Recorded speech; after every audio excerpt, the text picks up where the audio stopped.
அனைவருக்கும் அன்பு வணக்கம். நண்பர்களே, இன்றைக்கு அன்யூஷுவலா டைட்டில் மேட்டருக்கே முதல்ல போயிடலாம் அப்படின்னு முன்னாள் நிதியமைச்சர், இந்நாள் ஐடி அமைச்சர் பிடிஆர் அவருடைய ஸ்டேட்மெண்ட்டை கலைஞர் டிவியில ட்வீட்டா போட்டிருக்காங்க. அதுல அவர் என்ன சொல்றாரு, இந்த குறைந்த தகவலை கூட இந்த வங்கியால கொடுக்க முடியல அப்படின்னு சொன்னா வங்கிகளின் சிஸ்டம் சரியாக இயங்குகின்றதா அப்படின்னு ஒரு பயம் வருகின்றது அப்படின்னு சொல்லியிருக்காருங்க. அவர் எதை பத்தி பேசியிருக்காரு அப்படின்னா, அந்த எலக்டோரல் பாண்ட்ஸ், தேர்தல் பத்திரங்கள், சமீபத்துல தீர்ப்பு வந்தது, நம்ம பார்த்தோம் இல்லையா? இது பற்றின தகவல், யார் யார் எந்தெந்த கட்சிகளுக்கு எவ்வளவு டொனேஷன் கொடுத்தாங்க அப்படின்ற முழு தகவலையும் மார்ச் 6ஆம் தேதிக்குள்ள எஸ்பிஐ வெளியிட வேண்டும் அப்படின்னு சுப்ரீம் கோர்ட்ல டைரக்ஷன்ஸ் கொடுத்திருந்தாங்க. நேற்றைக்கு எஸ்பிஐல என்ன பண்ணியிருக்காங்க, சுப்ரீம் கோர்ட் அப்ரோச் பண்ணியிருக்காங்க. இந்த மாதிரி எங்களால அதை உடனடியா எடுக்க முடியல, ஜூன் 30 வரைக்கும் எங்களுக்கு டைம் வேணும் இந்த டீடைல்ஸ் சப்மிட் பண்றதுக்கு அப்படின்னு போயிருக்காங்க. இதை குறித்து தான் பிடிஆர் அவர்களுடைய பேச்சு. என்னங்க இது இவ்வளவு இன்ஃபர்மேஷன் இதை கூட கொடுக்க முடியாதா அப்படின்னு. இந்த சிஸ்டம் சரியா இருக்குதா அப்படின்றத அவங்க ஒரு 3-4 வருஷத்துக்கு முன்னாடி ஒருத்தர் பேசினே இருந்தாரு, அவ்வளவுதான். அதுல இருந்து இந்த சிஸ்டம்னாலே நாமெல்லாம் தலைதெறிக்க ஓட ஆரம்பிச்சிட்டோம். ரைட். இப்போ இதுல டோலர்கள் வேற களத்துல குதிச்சிருக்காங்க.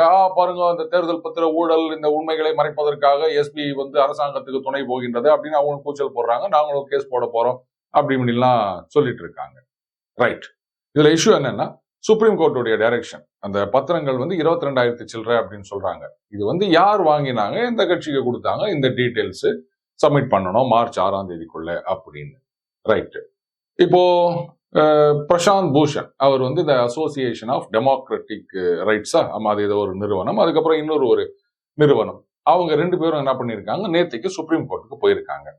போயிட்டு இது கண்டெம்ப்ட் ஆஃப் கோர்ட், மார்ச் 6ஆம் தேதிக்குள்ள டீடைல்ஸ் கொடுக்கணும் அப்படின்னு சொன்னா அந்த ரைட் டு நோ இன்ஃபர்மேஷன், அதை மக்களுக்கான அந்த தகவல் அறியும் உரிமையை மறுதளிக்க வேண்டும் அப்படின்றதுக்காகவே இவங்க மார்ச் 6ஆம் தேதிக்குள்ள சப்மிட் பண்ணல, இது கண்டெம்ப்ட் ஆஃப் கோர்ட், நடவடிக்கை எடுக்கணும் அப்படின்னு நேற்று போயிருக்காங்க.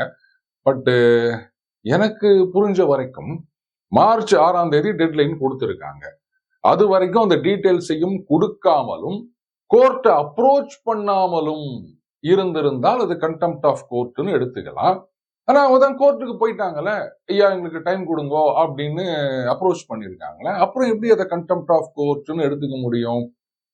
சரி, பிரசாந்த் பூஷன் அவர்கள் சீனியர் மோஸ்ட் லாயர், அவருக்கு தெரியாத சட்டம் ஒன்றும் இல்லை. ஆனா எனக்கு இன்னொரு டவுட் என்ன வருதுன்னா, இந்த டோலர்கள் வேற களத்துல குதிச்சிருக்காங்க. சரி, இதுல டோலர்கள் ஊழலின் பக்கமே ரொம்ப நாளா இருந்துட்டதுனால ஊழலுக்கும் மற்றதுக்கும் வித்தியாசம் தெரியலன்னு நினைக்கிறேன். பார்க்கறதெல்லாம் அவங்க கண்ணுல ஊழலாகவே தெரிகின்றது.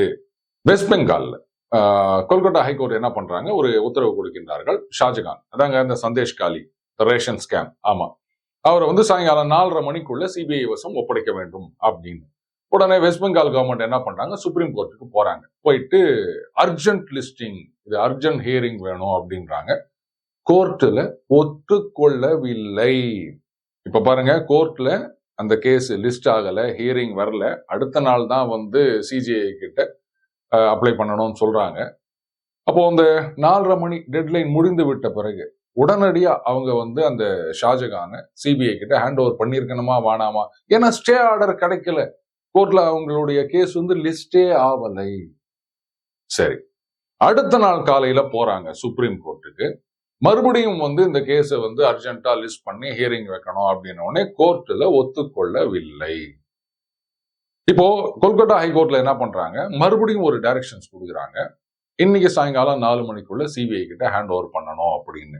இன்ஃபேக்ட் கண்டெம்ப்ட் நோட்டீஸ் வேற அனுப்பி இருக்கிறதா கேள்வி ஸ்டேட் கவர்மெண்ட்டுக்கு. ஏன் எங்க டைரக்ஷனை நீங்க மீறி விட்டீர்கள், முதல் நாள் 4:30 மணிக்கு ஏன் ஹேண்ட் ஓவர் பண்ணல அப்படின்னு. இப்ப நான் பிரசாந்த் பூஷன் அவர்களை கேட்கிறேன், 4:30 மணிக்கு ஹேண்ட் ஓவர் பண்ணணும்னு சொன்ன பிறகு உங்களுக்கு ஸ்டே கிடைக்கலன்னும் போது அப்ப நீங்க ஹேண்ட் ஓவர் பண்ணிருக்கணுமா வேணாமா? நீங்க இந்த சென்ஸ் வெஸ்ட் பெங்கால் கவர்மெண்ட். அப்ப இது கண்டெம்ப்ட் ஆஃப் கோர்ட் கிடையாதா? இதெல்லாம் பிரசாந்த் பூஷன் அவர்கள் கண்ணுக்கு தெரியாதா? இந்த தேர்தல் பத்திரங்கள், எலக்டோரல் பாண்ட் அப்படின்றது ஊழல் கிடையாதுங்க. குறிப்பா கட்சிகளுக்கு யாரு கொடுத்தாங்க அப்படின்றது தெரியாது. சார் இது என்ன சார் யாரு கொடுத்தாங்கன்னு தெரியாம அப்படின்னா, நல்லா யோசிச்சு பாருங்க. இப்ப சொல்ற குற்றச்சாட்டு என்ன, இந்த மாதிரி கோடி கோடியா நன்கொடை கொடுப்பவர்கள் அது மூலமா ஒரு காரியம் சாதிச்சுக்கணும் அப்படின்னு நினைப்பாங்க. எப்படிங்க யார் கொடுத்ததுன்னே ஒரு கட்சிக்கு தெரியாது அப்படின்னும் போது, அப்ப நான் கூட நாளைக்கு போய் சொல்லலாம், சார் நீங்க இத்தனை கோடி வாங்கியிருக்கீங்கல்ல, அதுல ஒரு 100 கோடி நான் தான் சார் கொடுத்தேன். அது எந்த எவிடன்ஸும் கிடையாது, அதை ப்ரூவ் பண்ணவும் முடியாது. கரெக்டா? அப்போ நிஜமாகவே யாராவது ஒருத்தர் தவறான வழியில காரியம் சாதிக்கணும் அப்படின்னு நினைச்சிருந்தாருன்னா, நேரடியா கொண்டு போய் கட்சி தலைவரையோ மற்ற நிர்வாகிகளையோ பார்த்து பணத்தை கொடுத்து, ஐயா நான் இவ்வளவுலாம் கொடுத்துக்கிறேன் உங்க கட்சிக்கு டொனேஷன், அதனால நீங்களும் நமக்கு ஏதாவது பார்த்து செய்யுங்க இப்படி சொல்லுவாங்களா? அதை விட்டுட்டு யார் கொடுத்தாங்கன்னே தெரியாம கோடி கோடியா கட்சிக்கு கொண்டு போய் கொடுப்பாங்களா? இப்ப புரியுதுங்களா? இந்த போராளிகள், இந்த டோலர்கள் இவங்கெல்லாம் எழுப்புகின்ற கோஷம் எவ்வளவு மடத்தனமான கோஷம் அப்படின்னு. ஆனால் ஷாஜகான் வெஸ்ட் பெங்கால்ல சந்தேஷ் காலில அவர் மீது பெண்கள் ஏராளமாக புகார் கொடுத்திருக்கின்றார்கள். அடுத்தது அந்த ரேஷன் ஸ்கேம்னு சொல்றாங்க வெஸ்ட் பெங்கால்ல. நம்ம அந்த ரேஷன் கடைகள்ல வருகின்ற உணவுப் பொருட்கள் அதுல ஊழல் செய்திருக்கின்றார் அப்படின்னு கோர்ட்லயே சொல்லியிருக்காங்க. 43 கேஸ் இருக்கு போல இருக்கு. அவர் வக்கீல பார்த்து சொல்றாங்க, இன்னும் 10 வருஷத்துக்கு நீங்க பிஸியாவே இருப்பீங்க அப்படின்னு கோர்ட்ல சொல்ற அளவுக்கு இருக்குது அந்த ஷாஜகானுடைய நிலைமை.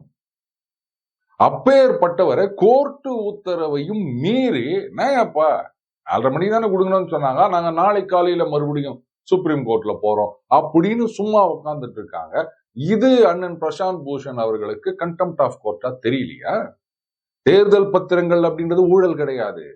ஆனால் சந்தேஷ் காலி, ஷாஜகான் இது ஊழல் மட்டும் இல்ல, பெண்களுக்கு எதிரான வன்முறையும் அடங்கி இருக்கின்றது.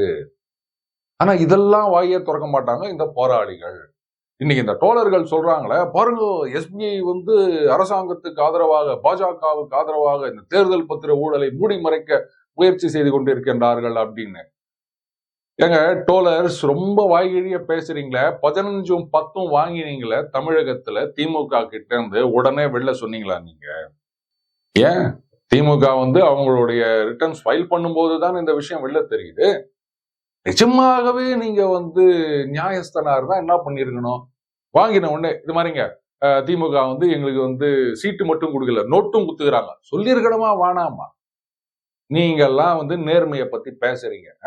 ஹோலி ஓன்டு சப்சிடரி அப்படின்னு சொல்லுவாங்க. பெரும்பாலும் பன்னாட்டு நிறுவனங்கள், முதலாளித்துவ நிறுவனங்கள், ஆமா அதுலதான் இந்த மாதிரியான வார்த்தையை நம்ம கேள்விப்படலாம் பெரும்பாலும். ஏங்க உங்க கட்சியவே நீங்க இன்னொரு கட்சியோட ஹோலி ஓன்டு சப்சிடரி மாதிரி பண்ணி போட்டு நீங்க பேசுறீங்களா ஊழல் அப்படின்னு சொல்லிட்டு? ஏன் 96ல ஜெயலலிதா அவர்களை ஊழல் ராணி அப்படின்னு சொல்லி போட்டு அதுக்கப்புறம் அவங்களோடயே போய் கை கோத்து நிக்கலையா? இவ்வளவு ஏங்க இன்னைக்கு தேர்தல் பத்திர ஊழல்னு வாய்கழிய பேசுறீங்களா? இதே உங்க தமிழ்நாட்டுல இருக்க ஒரு கம்யூனிஸ்ட் தலைவர் தானே ஊழல்லாம் ஒரு விஷயமே கிடையாதுங்க, அதெல்லாம் பார்த்து ஜனங்க முடிவு செய்யறது கிடையாது, ஓட்டு போடுறது கிடையாது அப்படின்னு முட்டு கொடுத்தாரு திமுகவுக்கு. வெக்கமா இல்ல நீங்க ஊழலை பத்தி பேசுறதுக்கு? என்ன யோகியதை இருக்குதுன்னு கேக்குறேன் உங்களுக்கு ஊழல்னு குறை சொல்றதுக்கு. சரிங்க, பிடிஆர் அவர்கள் சொன்னதுல ஒரு பாயிண்ட் இருக்குன்னு கூட வச்சுக்கலாம். இன்னைக்கு இருக்கிற அந்த இன்ஃபர்மேஷன் டெக்னாலஜி இதுல எவ்வளவு அட்வான்ஸா இருக்கும். நாம எத்தனையோ கோடிக்கணக்கான டிரான்சாக்ஷன் இத்தனை வருடத்துல நடந்திருக்கும். இதுல 22,000 டிரான்சாக்ஷன்ஸ் இதை எடுத்து கொடுக்க முடியாதா? சோ வங்கிகளின் சிஸ்டமே சரியாக இருக்கின்றதா அப்படின்னு கேள்வி எழுப்பியிருக்கின்றார். இப்போ நான் பதிலுக்கு ஒண்ணு சொல்லவா? டி.ஆர். ரமேஷ் அவர்கள், அதாவது தமிழகத்தில் உள்ள கோவில்கள் இதற்காக ரொம்ப கடுமையாக பாடுபட்டு வருபவர் ஒருவர். அவரு ஒரு ட்வீட் போட்டிருக்காரு. அவர் என்ன பண்ணிருக்காரு, 2022ல ஒரு கேஸ் ஃபைல் பண்ணிருக்காராங்க. அதாவது ஒரு 47 கோவில்கள், தமிழகத்துல இருக்க கோவில்களை குறிப்பிட்டு இதுக்கு எக்ஸிகியூட்டிவ் ஆபீசர் அப்பாயின்மெண்ட் நடந்திருக்கு. அது எப்படி நடந்தது, அது சம்பந்தமான அந்த ஆர்டரு, பேப்பர்ஸ் இதெல்லாம் வேணும் அப்படின்னு கேட்டிருக்காருங்க. எப்போ? 2022ல. இப்ப என்ன நடக்குது? 2024. இந்த வருஷத்திலையும் ஹியரிங் வந்திருக்குது. அப்பவும் இந்த HRNC சொல்றாங்க இல்லையா, அந்த டிபார்ட்மெண்ட் அந்த 47 எக்ஸிகியூட்டிவ் ஆபீசர் அப்பாயின்மெண்ட் சம்பந்தமான பேப்பர்ஸ் அதுல ஒண்ணு கூட சப்மிட் பண்ணலையாம். என்னங்க பிடிஆர் அவர்கள் வங்கிகளுடைய சிஸ்டம் சரியா இருக்கா அப்படின்னு பயத்தை உண்டாக்கி இருக்கின்றார். ஆனா டி.ஆர். ரமேஷ் அவர்களது ட்வீட்டை பார்க்கும்போது அந்த பாண்டாது 22,000 சில்லற, இங்க வெறும் 47 எக்ஸிகியூட்டிவ் ஆபீசர் அப்பாயின்மெண்ட். அது சம்பந்தமான உத்தரவை கேட்டிருக்காரு. 2 வருஷமா சப்மிட் பண்ண முடியல HRNC டிபார்ட்மெண்ட்ல. எங்களுக்கும் பயமா இருக்குதுங்க. சிஸ்டம் சரியாக இருக்கிறதா அப்படின்னு. இதுக்கு பிடிஆர் அவர்கள் என்ன பதில் சொல்வாரு? 22,000க்கு அவங்க ஒரு 3.5 மாசம் டைம் கேக்குறாங்க. ஆனா 47க்கு அவங்க டைம் கேட்கறத இப்படி சொல்றீங்களே, அப்ப அந்த 47க்கு இன்னும் சப்மிட் பண்ணாம டைம் கேட்டுக்கிட்டே இருக்காங்களா? இதுக்கு நாங்க என்ன சொல்வது சார்? என்ன டோலர்ஸ், நீங்களா ஏதாவது குரல் கொடுப்பீங்களா? அது சரி, 15ம் 10ம் வாங்கிக்கின்னு ஜால்ரா தானே குத்து நிக்கிறீங்க, குரல் எங்க கொடுக்க போறீங்க? நீங்கெல்லாம் ஊழலை பத்தி பேசுறீங்க, ரொம்ப தமாஷா இருக்குதுங்க. பரவாயில்ல, அரசியல்ல கொஞ்சம் காமெடி வேணும். அந்த இடத்த நீங்க சரியாகவே நிரப்புறீங்க அப்படின்னு நினைக்கிறேன் டோலர்ஸ். Keep it up. அடுத்ததாக நாம பார்க்க போவது உதயநிதி ஸ்டாலின் மற்றும் சிலர் தொடர்பாக சென்னை ஹைகோர்ட்ல தொடரப்பட்ட வழக்கு, கோ வாரண்டோ வழக்கு. நம்ம ஏற்கனவே ஒரு தடவை சொல்லி இருந்தோம். Quo warranto, writ of quo warranto அப்படின்னா அதுல 2 விஷயங்கள் நம்ம கவனிக்கணுங்க. ஒண்ணு அந்த பதவிக்கான தகுதி இழப்பு அப்படின்றது, அதுக்கப்புறம் அந்த பதவியிலிருந்து நீக்கம் அப்படின்றது. இந்த ரிட் ஆஃப் கோ வாரண்டோ அப்படின்றது என்னன்னா, ஒரு பதவியில ஒருத்தர் இருக்கார் அப்படின்னு சொன்னா அந்த பதவிக்கான தகுதி அதை இழந்து விட்டார் அப்படின்னா, என்னங்க தகுதியே இல்லை, இவர் அந்த பதவியில கண்டினியூ பண்ணி இருக்கிறாரு, அவர் அந்த பதவியிலிருந்து நீக்க வேண்டும் அப்படின்றதுக்கான கேஸ் தாங்க இது. ஆனா இங்க பாத்தீங்கன்னா, இவர் இந்த மாதிரி பேசியிருக்கார், அதனால அவர் தகுதியை இழந்து விட்டார் அப்படின்னு ஆர்குமெண்ட் வரும்போது, தகுதியை இழந்து விட்டார்ன்றதை யாரு டிசைட் பண்றா? அதனால தான் இந்த பதவி நீக்கம் அது முடியாது அப்படின்னு கோர்ட் அந்த கேஸை டிஸ்மிஸ் பண்ணிடுறாங்க. ஆனா அதுல கூறப்பட்டிருக்கின்ற விஷயங்கள், ஆனா இந்த விஷயத்தை பொறுத்த வரைக்கும் திமுக தரப்புல பாத்தீங்களா, கோர்ட்லயே நிரபராதி என்று நிரூபிக்கப்பட்டு விட்டது அப்படிலாம் கிளைம் பண்ணிக்க முடியாதுங்க.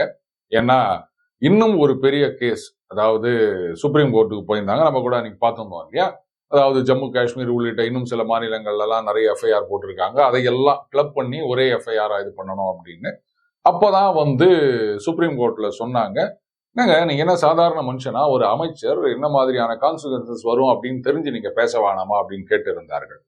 சரி, இப்போ இதை தொடர்ந்து ராசா அவர்கள் சமீபத்துல பேசின சர்ச்சைக்குரிய ஒரு விஷயம். இந்த மாதிரி எல்லாம் பேசினா மக்கள்லாம் அப்படியே ரொம்ப குதூகலமாயிட்டு, அப்பா எல்லாரும் திமுகவுக்கே ஓட்டு போடலாம் அப்படின்னு வருவாங்க அப்படின்னு நினைச்சாங்களா? இல்ல, அவர்களுடைய நோக்கம் வேற ஏதோ ஆக இருக்கின்றது. ஒரு கடவுளை, ஒரு மதத்தையே தொடர்ந்து இழிவுபடுத்தினாலும் இந்த ஜனங்க தொடர்ந்து ஓட்டு போடுவாங்க அப்படின்ற நம்பிக்கை அவர்களுக்கு இருக்கின்றது. 1970கள்ல இருந்தே நம்ம இதைத்தான் பார்க்கிறோம். அவங்க ஒரே மாதிரி தான் நடந்துட்டு இருக்காங்க. நாமளும் சொர்ண கெட்டு போய் ஒரே மாதிரி தான் நடந்து அவங்களுக்கு ஓட்டு போட்டுருக்கிறோம். அதுல சந்தேகமே கிடையாது. மாண்புமிகு ஐயா ஆசிரியர் வீரமணி அவர்கள் ஒரு தடவை பேட்டியில சொல்லியிருந்தார்ல, 71 தேர்தலில் திமுக எப்படி அவ்வளவு பெரிய ஒரு மிகப்பெரிய வெற்றியை பெற்றது அப்படின்னா என்ன பண்ணோம் சேலம் மாநாட்டுல அப்படின்றதெல்லாம் சொல்லியிருந்தாரு. இதுல வேற மற்ற மாநிலங்கள்ல எல்லாம் கேட்டாங்க, எப்படிங்க இந்த மாதிரி நடந்து கூட உங்களுக்கு இவ்வளவு ஓட்டு வந்ததுன்னு கேட்டாங்க. அப்படின்லாம் ஒரு பேட்டியில ரொம்பவே விளக்கமா சொல்லி இருந்தாரு. சோ இன்னைக்கு நேத்து இல்ல, அந்த காலத்திலேருந்தே நாம இப்படித்தான் இருந்திருக்கோம். இது திமுக தலைவர்களுக்கு நல்லாவே தெரியுது. அதனால இப்படி பேசினா நமக்கு ஓட்டு வரும். அவர் வேற சொல்லிட்டாருல ஐயா வீரமணி அவர்கள், இந்த மாதிரி பண்ணதுனாலதான் அபாரமான வெற்றி அப்படின்னு. அப்போ அதையே அவங்க ஏத்துக்கினாங்களோ என்னவோ. அப்ப தப்ப நாம கிட்ட வச்சுக்கின்னு நாம எப்படி திமுக தலைவர்களை பார்த்து கேள்வி கேட்க முடியும்? ஆனா இந்த மாதிரி எல்லாம் பேசுவதனால இது அந்த காலம் மாதிரி கிடையாது. சோசியல் மீடியான்றது மிகப்பெரிய அளவுல இருக்கு. அடுத்தது அங்க மத்தியில ஆட்சியில் இருப்பது காங்கிரஸ் இல்லை, பாஜக. இத அவங்க யூட்டிலைஸ் பண்ணிப்பாங்க, எக்ஸ்ப்ளாய்ட் பண்ணிப்பாங்க, what ever you want to say. அது மற்ற மாநிலங்கள் முழுக்க இத பத்தின ஒரு பிரச்சாரத்தை முன்வைப்பார்கள். சுத்தமா காங்கிரசும் காங்கிரசுடன் சேர்ந்து கொண்டிருக்கும் மற்ற புள்ளி கூட்டணி கட்சிகளும் தொலைச்சிக்கின்னு போயிரும் அப்படின்றத பத்தி இவங்க கவலையே படலையா? தமிழ்நாட்டுல மட்டும் எங்களுக்கு ஓட்டு கிடைச்சா போதும், நாங்க 39-1-40 ஜெயிச்சா போதும், மத்ததை பத்தி கவலையே இல்லை, கூட்டணி கட்சிகளை பத்தி கவலையே இல்லைன்னு முடிவுக்கு வந்துட்டாங்களா? அடுத்தது அப்படியே இந்த மாதிரி எல்லாம் பேசினா 39+1 கிடைச்சிரும் அப்படின்னு நினைச்சா அது ரொம்ப ரொம்ப தப்பு. எந்த ஒரு எலெக்ஷன்லயும் பாத்தீங்கன்னா நியூட்ரல் ஓட்டர்ஸ் தான் வெற்றி தோல்வியை தீர்மானிப்பது. இந்த மாதிரி தொடர்ந்து பேசிட்டே வரும்போது நியூட்ரல் ஓட்டர்ஸ் எல்லாம் அப்படியே திமுக விட்டு தனியா போயிருவாங்க. அந்தந்த கட்சிக்கு என்ன பலம் இருக்குதோ அது மட்டும் தான் நிக்க போகுது. நியூட்ரல் ஓட்டர்ஸ் கிட்ட வரல அப்படின்னா எந்த கட்சியோ எந்த கூட்டணியோ ஜெயிப்பது அப்படின்றது ரொம்ப ரொம்ப கஷ்டம். அதுக்கப்புறம் இந்த கூட்டணி பேச்சுவார்த்தைகள் இதெல்லாம் ரொம்ப டஃபா போய் நிக்குது. ரெக்கார்டிங் போகும்போது விடுதலை சிறுத்தைகளுக்கு 2 தொகுதிகள் அப்படின்ற செய்தி வந்திருந்தது. அது உறுதிப்படுத்தப்பட்ட செய்தியா அப்படின்னு தெரியல. இதுல நிச்சயமா விசிக தொண்டர்கள் மத்தியில ஒரு மன வருத்தம், அது அதிருப்தியா கூட மாறலாம், இருக்கத்தான் செய்யும். கட்சி பெருசா வளர்ந்துட்டு இருக்கு அப்படின்னு நினைச்சிருக்கோம். அது பாருங்க, இப்போ ஒரு பெரிய மாநாடு நடத்தி எவ்வளவு பெரிய ஒரு சக்சஸ்ன்னு எல்லாம் சொல்லிட்டு இருக்காங்க. இந்த நேரத்துல அதே 2 சீட்டு அப்படின்னா எப்படி ஏத்துக்க முடியும்? அதுலயும் பொது தொகுதி இல்லை அப்படின்னு வேற சொல்றாங்க. இந்த தடவை விசிகா கேரளா, தெலுங்கானா, ஆந்திரா, கர்நாடகா இப்படி சுத்தி இருக்க மாநிலங்கள்லாம் வேற போட்டி போட போறாங்க அப்படிங்கும் போது தமிழ்நாட்டுல 2ன்னா நல்லா இல்லையே அப்படின்னு ஒரு வருத்தம் இருக்கக்கூடும். அண்ணாண்ட பக்கம் திமுகவுல என்னங்க இந்த தடவையாவது நாம அதிக சீட்ல ஜெயிக்கணும் அப்படின்னு நினைச்சோம்.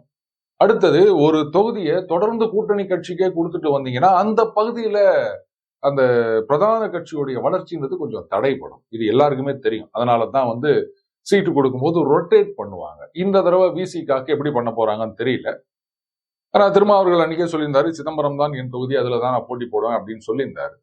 சோ அங்கேயே தொடர்ந்து போட்டி போட்டா திமுகவினருக்கும் ஒரு சின்ன மன வருத்தம் இருக்கலாம். ஏன்னா தொடர்ந்து இந்த சீட்டு நம்ம கட்சிக்கு இல்லாம கூட்டணி கட்சிகளுக்கு போகின்றதே அப்படின்னு.